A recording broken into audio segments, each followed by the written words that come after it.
పేరు చందు.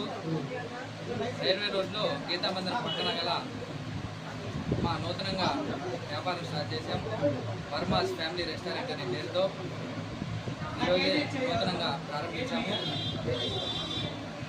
కస్టమర్ దేవుళ్ళు మమ్మల్ని బాగా ఆదరిస్తున్నారు. కేజీ మటన్ బిర్యానీ కొన్న వారికి హాఫ్ కేజీ చికెన్ బిర్యానీ ఫ్రీగా ఇవ్వడం జరిగింది. ఈరోజు ఎప్పుడు దాకా సార్? ఈరోజు రేపు ఉండొచ్చు, ఉంటుంది. హోమ్ డెలివరీ ఉందా? Home delivery, online service, home delivery సౌకర్యం కూడా మన షాపు అందుబాటులో ఉంది. ఆన్లైన్ స్విగ్గీ, జొమాటో కూడా త్వరలో రాబోతుంది. కావాలి పట్టణ ప్రశ్న సద్వినియోగం చేసుకోవచ్చు. కొంచెం ఫస్ట్ నుంచి